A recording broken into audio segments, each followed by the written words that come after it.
Yueh, Yueh, Yueh, goes the refrain. A million deaths were not enough for Yueh. From A Child's History of Moadib by the Princess Yurila. The door stood ajar, and Jessica stepped through it, into a room with yellow walls. To her left stretched a low settee of black hide and two empty bookcases, a hanging water flask with dust on its bulging sides. To her right, bracketing another door, stood more empty bookcases, a desk from Caladan, and three chairs. At the windows directly ahead of her stood Dr. Yueh, his back to her, his attention fixed upon the outside world. Jessica took another silent step into the room. She saw that Yueh's coat was wrinkled, a white smudge near the left elbow as though he had leaned against chalk. He looked from behind, like a fleshless stick figure in overlarge black clothing, a caricature poised for stringy movement at the direction of a puppet master. Only the squarish block of head with long ebony hair caught in its silver-soaked school ring at the shoulder seemed alive, turning slightly to follow some movement outside. Again, she glanced around the room, seeing no sign of her son, but closed the door on her right. She knew, let into a small bedroom for which Paul had expressed a liking. "Good afternoon, Dr. Yueh," she said. "Where's Paul?" He nodded, as though to something outside the window, spoke in an absent manner without turning. "Your son grew tired, Jessica. I sent him into the next room to rest." Abruptly, he stiffened, whirled, with mustache flopping over his purple lips. "Forgive me, my lady. My thoughts were far away. I did not mean to be familiar." She smiled, held out her right hand. For a moment, she was afraid he might kneel. "Wellington, please." "To use your name like that, We've known each other 6 years," she said. "It's long past time formalities should have been dropped between us, in private." Yueh ventured a thin smile, thinking, "I believe it has worked. Now she'll think anything unusual in my manner is due to embarrassment. She'll not look for deeper reasons when she believes she already knows the answer." "I'm afraid I was wool-gathering," he said. "Whenever I feel especially sorry for you, I'm afraid I think of you as, well, Jessica." "Sorry? For me? Whatever for?" Yueh shrugged. Long ago he had realized Jessica was not gifted with the full truth-say, as his Wana had been. Still, he always used the truth with Jessica whenever possible. It was safest. "You've seen this place, my Jessica." He stumbled over the name, plunged ahead. "So barren after Caladan. And the people, those townswomen we passed on the way here, wailing beneath their veils. The way they looked at us."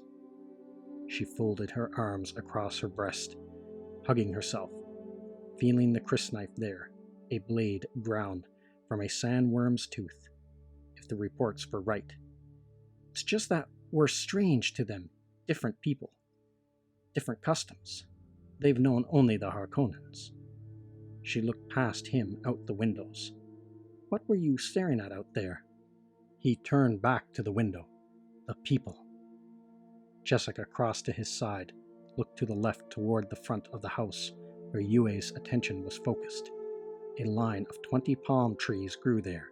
The ground beneath them swept clean, barren. A screen fence separated them from the road, upon which robed people were passing. Jessica detected a faint shimmering in the air between her and the people. A house shield. And went on to study the passing throng, wondering why Yueh found them so absorbing. The pattern emerged, and she put a hand to her cheek.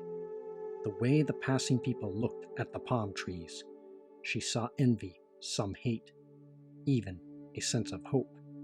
Each person ranked those trees with a fixity of expression. "Do you know what they are thinking?" Yueh asked.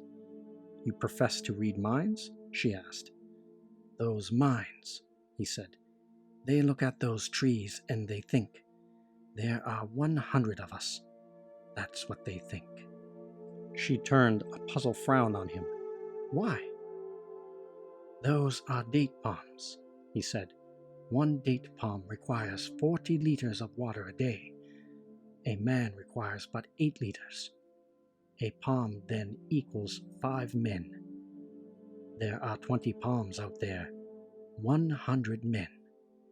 But some of those people look at the trees hopefully. They but hope some dates will fall. Except it's the wrong season. We look at this place with too critical an eye, she said. There's hope as well as danger here. The spice could make us rich, with a fat treasury. We can make this world into whatever we wish. And she laughed silently at herself. Who am I trying to convince? The laugh broke through her restraints, emerging brittle, without humor. But you can't buy security, she said. Yueh turned away to hide his face from her. If only it were possible to hate these people instead of love them. In her manner, in many ways, Jessica was like his Wana, yet that carried its own rigors, hardening him to his purpose. The ways of the Harkonnen cruelty were devious. Wana might not be dead. He had to be certain. Do not worry for us, Wellington, Jessica said. The problem's ours, not yours. She thinks I worry for her, he blinked back tears. And I do, of course. But I must stand before that Black Baron, with his deed accomplished, and take my one chance to strike him where he is weakest. In his gloating moment, he sighed. Would it disturb Paul if I looked in on him? She asked. Not at all. I gave him a sedative. He's taking the change well? She asked. Except for getting a bit overtired, he's excited. But what 15-year-old wouldn't be under these circumstances? He crossed to the door, opened it. He's in here. Jessica followed, peered into a shadowy room. Paul lay on a narrow cot, one arm beneath a light cover, the other thrown back over his head. Slatted blinds at a window beside the bed wove a loom of shadows across face and blanket. Jessica stared at her son, seeing the oval shape of face so like her own. But the hair was the Duke's, coal-colored and tousled. Long lashes concealed the lime-toned eyes. Jessica smiled, feeling her fears retreat. She was suddenly caught by the idea of genetic traces in her son's features. Her lines in eyes and facial outline, but sharp touches of the father peering through that outline, like maturity emerging from childhood. She thought of the boy's features as an exquisite distillation out of random patterns, endless cues of happenstance meeting at this nexus. The thought made her want to kneel beside the bed and take her son in her arms, but she was inhibited by Yueh's presence. She stepped back, closed the door softly. Yueh had returned to the window, unable to bear watching the way Jessica stared at her son. Why did Wana never give me children? He asked himself. I know as a doctor there was no physical reason against it. Was there some Bene Gesserit reason? Was she perhaps instructed to serve a different purpose? What could it have been? She loved me, certainly. For the first time, he was caught up in thought that he might be part of a pattern more involuted and complicated than his mind could grasp. Jessica stopped beside him, said, What delicious abandon in the sleep of a child. He spoke mechanically. If only adults could relax like that. Yes. Where do we lose it? He murmured. She glanced at him, catching the odd tone, but her mind was still on Paul, thinking of the new rigors in his training here, thinking of the differences in his life now, so very different from the life they once had planned for him. We do indeed lose something, she said. She glanced out to the right at a slope humped with wind-troubled gray-green of bushes, dusty leaves, and dry claw branches. The too dark sky hung over the slope like a blot, and the milky light of the Arakeen sun gave the scene a silver cast, light like the crysknife concealed in her bodice. "The sky's so dark," she said. "That's partly the lack of moisture," he said. "Water!" she snapped. "Everywhere you turn here, you're involved with the lack of water." "It's the precious mystery of Arrakis," he said. "Why is there so little of it? There's volcanic rock here. There are a dozen power sources I could name. There's polar ice. They say you can't drill in the desert. Storms and sand tides destroy equipment faster than it can be installed, if the worms don't get you first. They've never found water traces there anyway. But the mystery, Wellington, the real mystery, is the wells that have been drilled up here in the sinks and basins. Have you read about those?" "First a trickle, then nothing," he said. "But, Wellington, that's the mystery. The water was there. It dries up. And never again is there water. Yet another hole nearby produces the same result. A trickle that stops. Has no one ever been curious about this?" "It is curious," he said. "You suspect some living agency? Wouldn't that have shown in core samples?" "What would have been shown? Alien plant matter? Or animal? Who would recognize it?" She turned back to the slope. "The water is stopped. Something plugs it. That's my suspicion." "Perhaps the reason's known," he said. "The Harkonnens sealed off many sources of information about Arrakis. Perhaps there was reason to suppress this." "What reason?" she asked. "And then there's the atmospheric moisture. Little enough of it, certainly. But there's some.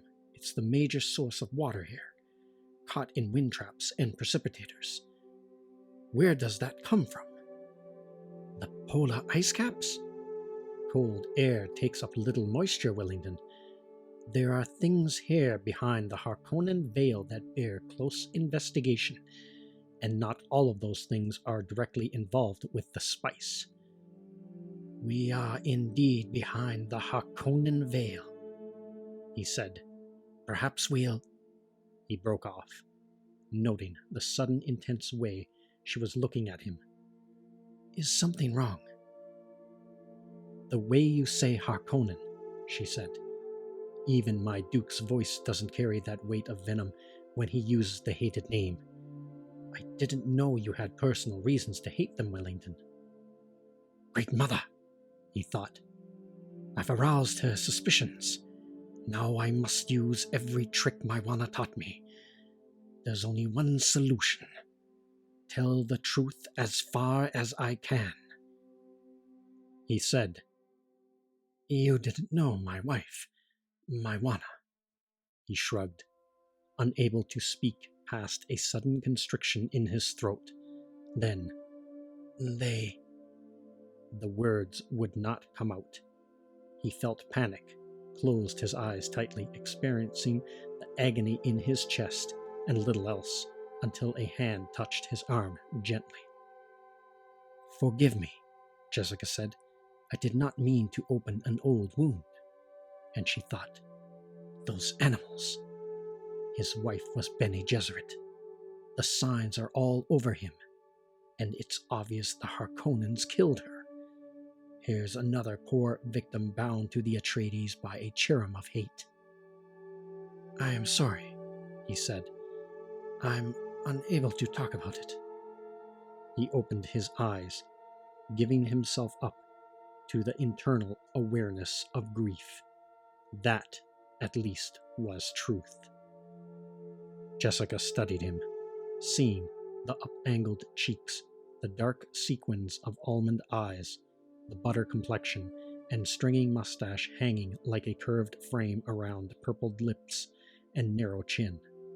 The creases of his cheeks and forehead, she saw, were as much lines of sorrow as of age. A deep affection for him came over her. "Wellington, I'm sorry we brought you into this dangerous place," she said. "I came willingly," he said, and that too was true. "But this whole planet's a Harkonnen trap. You must know that." "It will take more than a trap to catch the Duke Leto," he said, and that too was true. "Perhaps I should be more confident of him," she said. "He is a brilliant tactician." "We've been uprooted," he said, "and that's why we're uneasy." "And how easy it is to kill the uprooted plant," she said, "especially when you put it down in hostile soil." "Are we certain the soil's hostile?" "There were water riots when it was learned how many people the Duke was adding to the population," she said. "They stopped only when the people learned we were installing new wind traps and condensers to take care of the load." "There is only so much water to support human life here," he said. "The people know if more come to drink a limited amount of water, the price goes up, and the very poor die. But the Duke has solved this. It doesn't follow that the riots mean permanent hostility towards him." "And guards," she said.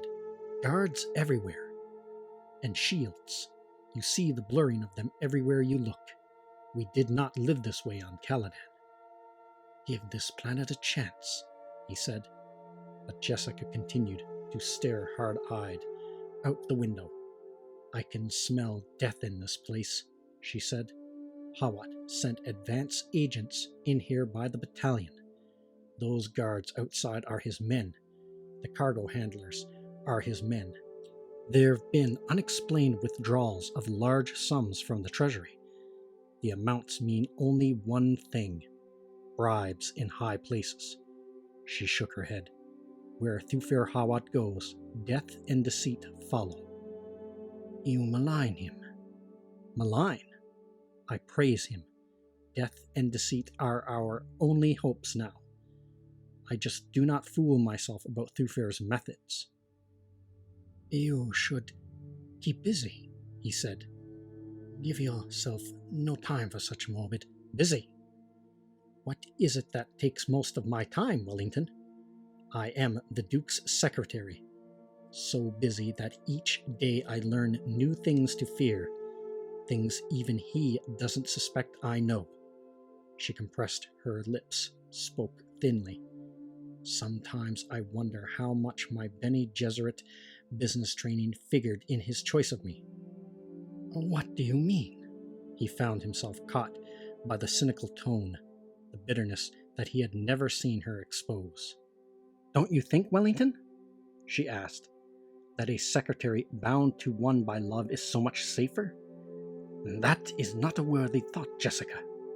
The rebuke came naturally to his lips. There was no doubt how the Duke felt about his concubine. One had only to watch him as he followed her with his eyes.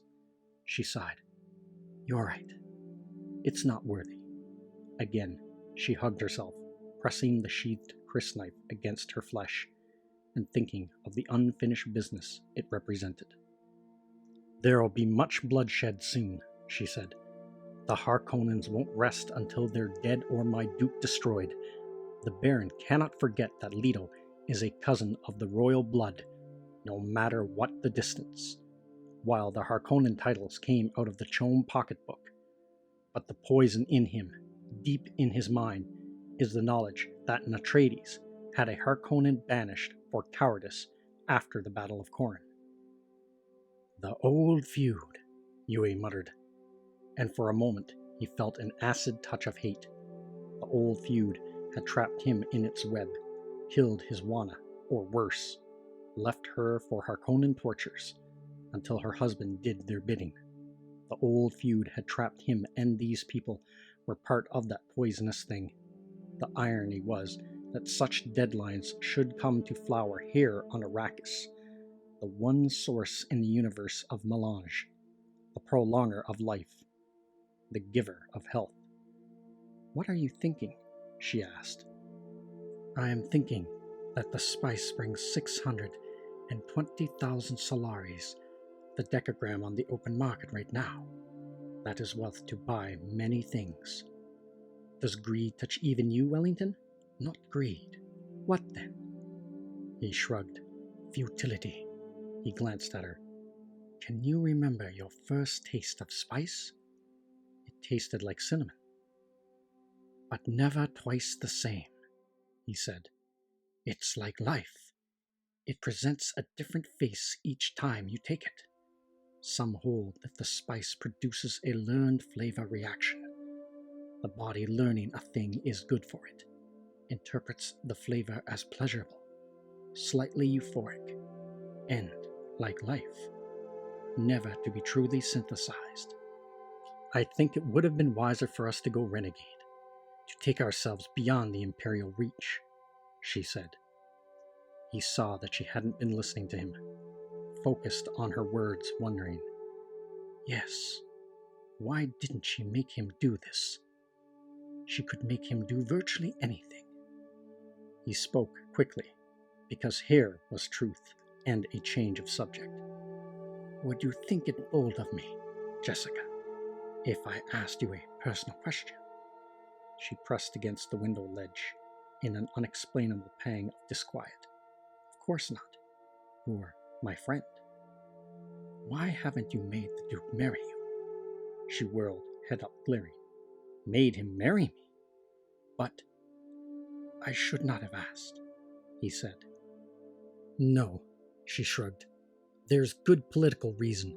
As long as my Duke remains unmarried, some of the great houses can still hope for alliance. And, she sighed, motivating people, forcing them to your will, gives you a cynical attitude towards humanity. It degrades everything it touches.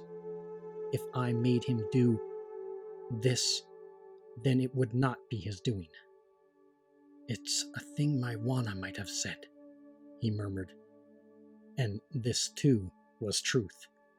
He put a hand to his mouth, swallowing convulsively. He had never been closer to speaking out, confessing his secret role. Jessica spoke, shattering the moment. Besides, Wellington, the Duke is really two men.